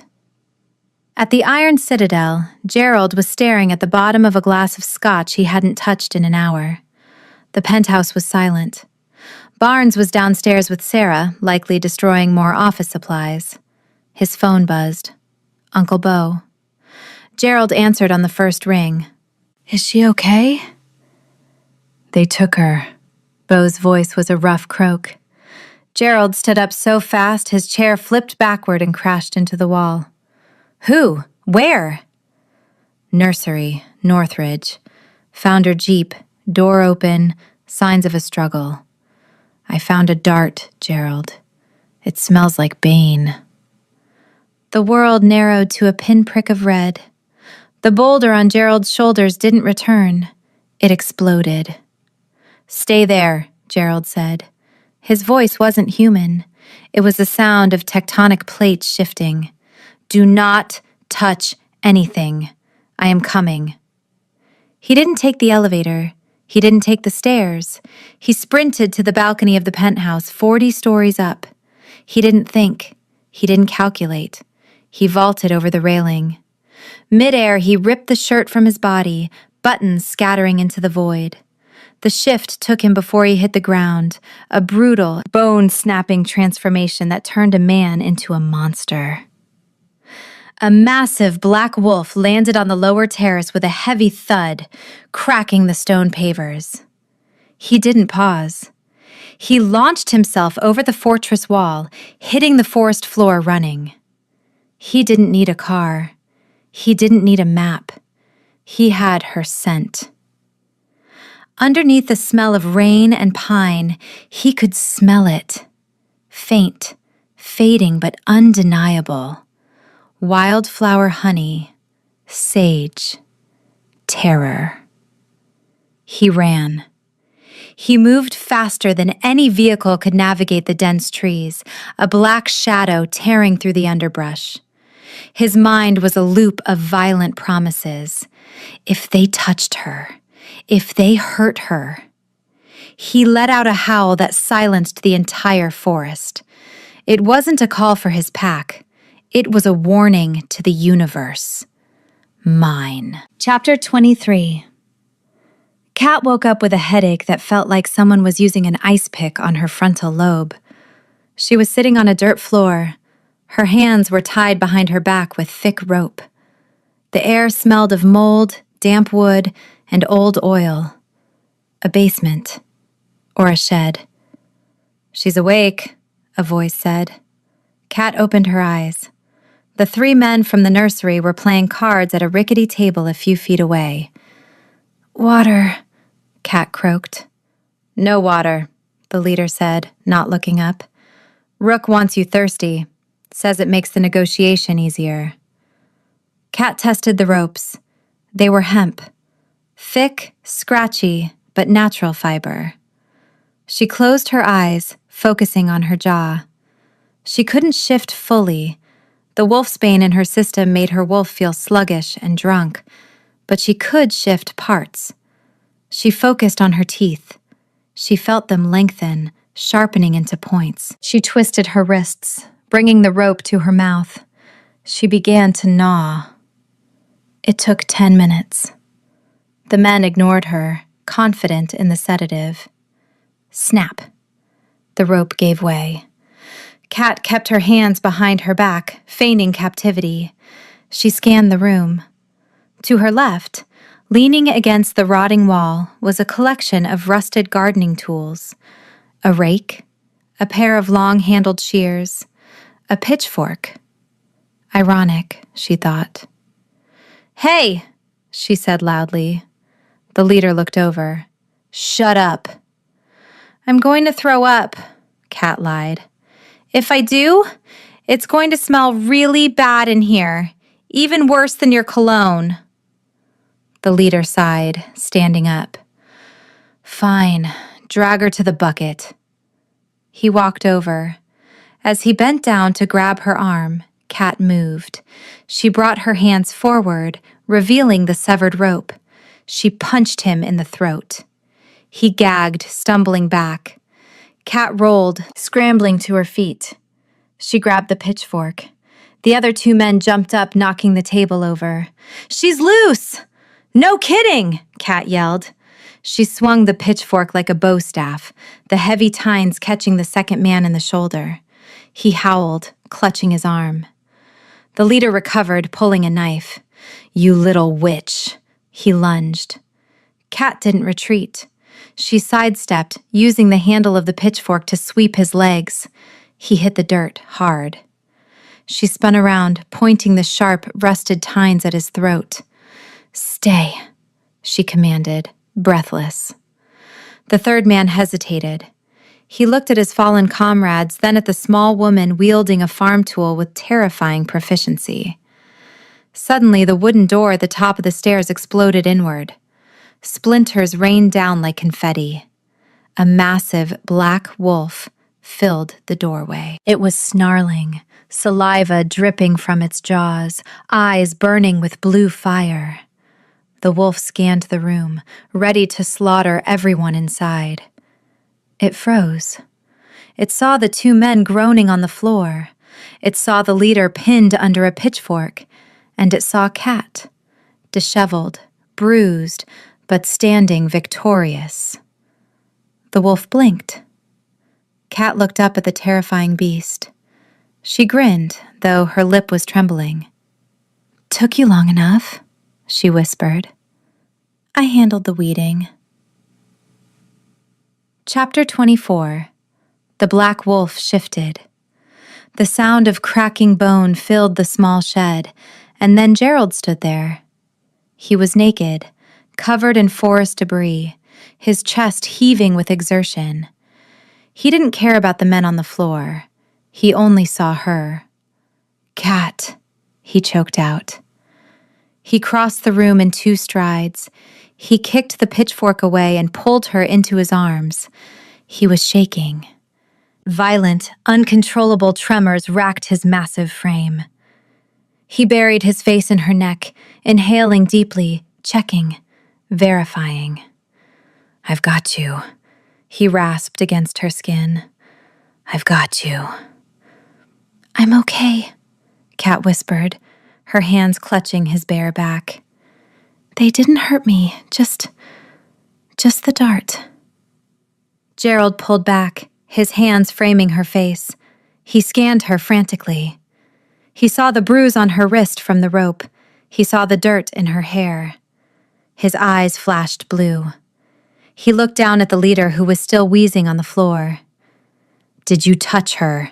Gerald asked. His voice was deathly quiet. "No!" the man gasped, terrified. She hit me with a nozzle. She stabbed Gary with a pitchfork. She's crazy." Gerald looked at Kat. A flicker of pride cut through his rage. "She is formidable," he agreed. He turned back to the men. "My security team is 2 minutes out. If you move, I will tear your throats out." He scooped Kat up into his arms, bridal style. "Gerald, I can walk," Kat protested weakly. The adrenaline was fading and the wolfsbane was making her dizzy again. "You are not walking," Gerald stated. "You are never walking again. I am carrying you everywhere." He carried her out of the shed and into the cool night air. They were in the woods, miles from the main road. "My Jeep," Kat mumbled against his chest. "Bo has it," Gerald promised. "He is towing it to the shop. It will be fixed." "My clipboard?" "We will buy a new clipboard. A gold one."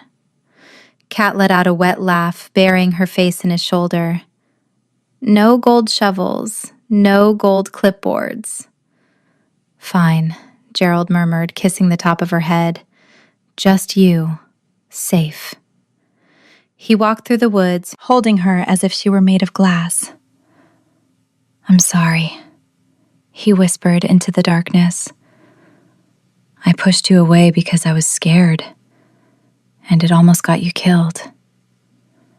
"You didn't know," Kat said sleepily.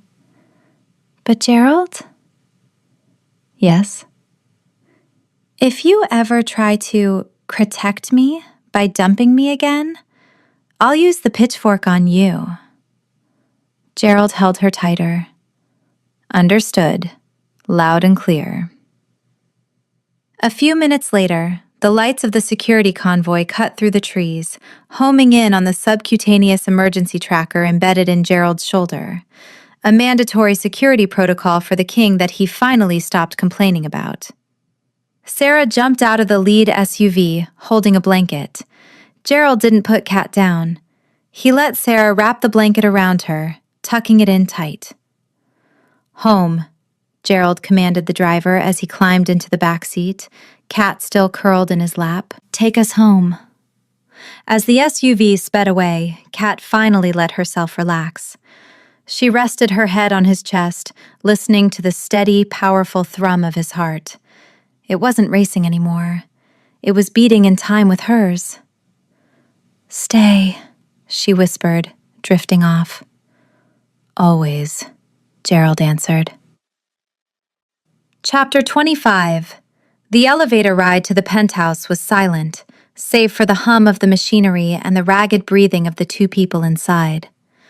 Gerald hadn't put Kat down since he lifted her from the shed. He held her against his bare chest, the wool blanket Sarah had provided wrapped tightly around her, shielding her from the world. When the doors opened, the penthouse was dim and quiet. Barnes was nowhere to be seen, likely asleep in his crate in the kitchen, exhausted from his day of shredding office supplies. Gerald carried Kat straight to the master bathroom. He kicked the door shut behind them, sealing them in the steam-warmed sanctuary where they had first met. But there was no comedy tonight. There was only the raw, aching need to wash the memory of the shed off their skin. He set her down gently on the vanity counter. Kat hissed as her legs straightened, the lingering effects of the wolfsbane making her muscles cramp. "I've got you," Gerald murmured. He turned on the shower, the same massive glass enclosure from the start of it all. He adjusted the temperature until steam began to fog the mirrors. Then, he turned back to her.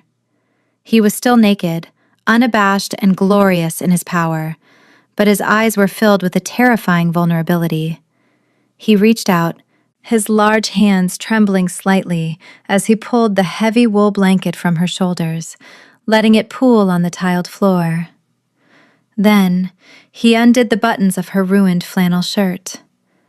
"Let me," he whispered. Kat nodded, too tired to speak. She let him strip the dirty clothes from her body. When he saw the rope burns on her wrists and the bruise on her hip where she had fallen, a low growl rumbled in his chest, a sound of pure, lethal protectiveness. "I will kill him," Gerald promised, his voice vibrating against her skin as he lifted her again and stepped into the shower with her. "Later," Kat whispered, wrapping her arms around his neck. "Right now, just be here." The warm water hit them, washing away the dirt, the dried blood, and the smell of the damp shed. Gerald picked up a sponge. With hands that could crush bone, he washed her. He traced the line of her jaw, the curve of her shoulder, the sensitive skin of her wrists. He was thorough, reverent, treating her like a holy relic he had almost lost. Kat leaned into him, her forehead resting against the jagged scar on his collarbone. She kissed the raised skin. "You came for me," she said softly. "I would tear the world apart to find you," Gerald answered. He tilted her chin up. Water sluiced down his face, darkening his lashes.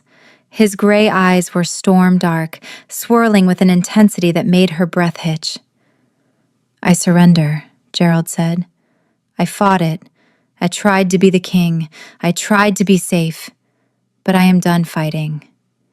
I am yours, Katrina. Completely."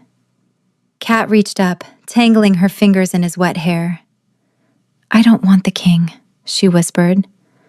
"I just want Gerald." He kissed her. It wasn't frantic like in the garden. It was slow, deep, and consuming. He pressed her against the wet tile, his body shielding her, surrounding her. When he claimed her, it wasn't just physical. It was a realignment of the universe. As they moved together under the steam, the bond snapped into place, permanent, golden, and undeniable. He bit the curve of her neck, marking her, and Kat felt the missing piece of her soul finally slot into place. She wasn't lonely anymore. She was home. Chapter 26.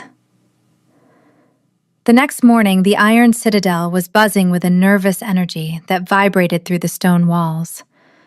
Kat stood in front of the full-length mirror in the master bedroom. She was wearing a navy blue sheath dress that Sarah had retrieved from Kat's apartment earlier that morning, along with a week's worth of essentials. It was professional, sharp, and armored her incompetence. Gerald walked in. He was dressed for war, though his armor was a charcoal three-piece suit. He adjusted his cufflinks, his face set in a mask of stoic resolve. "You do not have to come," he said, watching her reflection. "You are still recovering." "The wolfsbane is gone," Kat said, turning to face him. "And I am not staying behind. Rook attacked me. I have a right to be there when you take him down." Gerald walked over to her. He smoothed a stray hair behind her ear, his touch lingering on the mark he had left on her neck. "Formidable," he murmured. "Let's go." The council chamber was a cavernous circular room, lined with the stone seats of the elders. In the center stood Alpha Rook. He looked relaxed, almost bored, picking lint off his leather jacket. He hadn't run. He was too arrogant to run. When Gerald entered, the room went silent. Kat walked beside him, her head high, ignoring the whispers. "King Godfrey," Rook drawled. "I heard you had a frantic night, chasing shadows in the woods." Gerald didn't stop until he was 5 feet from the traitor. "You took her," Gerald said. His voice wasn't a shout. It was a flat statement of fact. "I have no idea what you're talking about," Rook smiled. "I was at my hotel all evening. Ask my staff." "I don't need to ask your staff," Gerald said. "I asked your men, the ones you left in the shed." Rook's smile twitched. "I have no men in a shed. Perhaps you are confused. Stress does terrible things to the mind." He looked at the elders. "See? He is unstable. He invents conspiracies to justify his weakness." Gerald didn't look at the elders. He looked at Rook. "You touched my mate," Gerald said. "Alleged mate," Rook countered. "I see no mark. I see no—" Gerald stepped aside, revealing Kat. She tilted her head, exposing the fresh, healing bite mark on her neck. The scent of it, cedar, spice, and alpha power, filled the room. The elders gasped. A mating bond was sacred. To target a mated pair was a crime against the very biology of their species. Rook's face paled. He had gambled that Gerald wouldn't claim her in time. He had lost. "She is a landscaper," Rook spat, his composure cracking. "She is nothing." "She is the queen of the Iron Ridge Pack," Gerald roared, his voice booming off the walls. "And you, Rook, are a corpse walking." Gerald unbuttoned his suit jacket and threw it on the floor. He loosened his tie. "I challenge you," Gerald declared. "Right here, right now, to the death." The head elder stood up. "The challenge is accepted. Clear the floor." Chapter 27. The council chamber was cleared of furniture in minutes. The elders lined the walls, their faces grim. Kat stood by the heavy oak doors, her heart hammering against her ribs. She wanted to scream, to stop this, but she knew she couldn't. This was the law. This was the only way to end the threat permanently. Rook stripped off his jacket and shirt, revealing a torso covered in tattoos and scars. He looked fast, wiry, and cruel. Gerald removed his shirt, folding it neatly, a bizarre habit of his anxiety, before handing it to a stunned guard. His back was a map of muscle and the jagged scar that defined him. "Begin!" the elder shouted. The shift was instantaneous. 2 massive wolves erupted into the center of the room. Rook was a mottled gray, lean and vicious. He moved like a snake, snapping at Gerald's legs, trying to hamstring him as his men had tried to do to Kat. But Gerald was a tank. He was a midnight black wall of muscle and rage. He didn't dance. He didn't faint. He charged. Rook dodged, his claws raking across Gerald's flank. Blood sprayed on the stone floor. Cat flinched, biting her knuckle to keep from crying out. "Get him, Gerald. Get him." Gerald ignored the pain. He spun, using his massive weight to body check Rook into the stone wall. The impact cracked the masonry. Rook yelped, stunned. Gerald was on him. He pinned the gray wolf to the floor, his jaws clamping around Rook's throat. The fight was over in seconds. It wasn't a duel. It was a dominance display. Gerald squeezed. Rook whined, thrashing, his claws scrabbling uselessly against the floor. Gerald could end it. One sharp twist, and Rook's neck would snap. The threat would be gone. The vengeance for Cat's kidnapping would be complete. Gerald looked up. His blue eyes, burning with fire, locked onto Cat across the room. She was watching him. She wasn't looking away. In her eyes, he didn't see bloodlust. He saw trust. She trusted him to be the king, not the monster. Gerald growled. He released the pressure but didn't let go. He leaned down, snarling directly into Rook's ear. "Yield." Rook went limp, baring his neck in total submission. Gerald released him and backed away. He stood tall, chest heaving, blood dripping from his flank. He shifted. The sound of bones snapping back into place filled the silence. Gerald stood naked, covered in sweat and dust. A guard rushed forward, averting his eyes, and handed the king a heavy velvet robe. Gerald shrugged it on, tying the belt with a sharp tug, before looking down at the cowering wolf. "Death is too easy for you," Gerald rasped, his human voice rough. "You want power? You will have none. You are stripped of your alpha status. You are stripped of your lands. You are exiled." He pointed to the door. "Run, before I change my mind." The gray wolf scrambled up, tail tucked between its legs, and fled the chamber. He didn't look back. Gerald turned to the council. "Does anyone else question my judgment?" Silence. Absolute, terrified silence. Gerald nodded. He walked over to Cat. He didn't care about the blood. He didn't care about the audience. He pulled her into his arms and kissed her until the room spun. Chapter 28. 6 months later. The east garden of the Iron Citadel was unrecognizable. The depressed box hedges were gone. In their place was a riot of color. Purple wisteria climbing the stone trellises, beds of white hydrangeas, and winding paths lined with river stones. It was chaotic, but it was beautiful, just like the woman who designed it. Gerald sat on a stone bench in the center of the garden. He was wearing jeans and a t-shirt, a garment he had grown surprisingly fond of, and eating a blueberry muffin. At his feet, a massive golden retriever was snoring. Barnes had grown into his paws mostly. He was now 90 pounds of blonde fluff, who still believed he was a lapdog. "You're getting crumbs on the patio," a voice called out. Cat walked down the path. She was wearing her overalls, her hair in its signature messy bun, held up by a new gold-plated pencil Gerald had commissioned for her. "The ants need to eat too," Gerald argued, offering her a piece of the muffin. Uncle Bo wandered out from the garage, wiping his hands on a rag. He had become a permanent fixture at the Citadel, mostly because he claimed the royal limo needed constant supervision, but really because he liked the chef's cooking.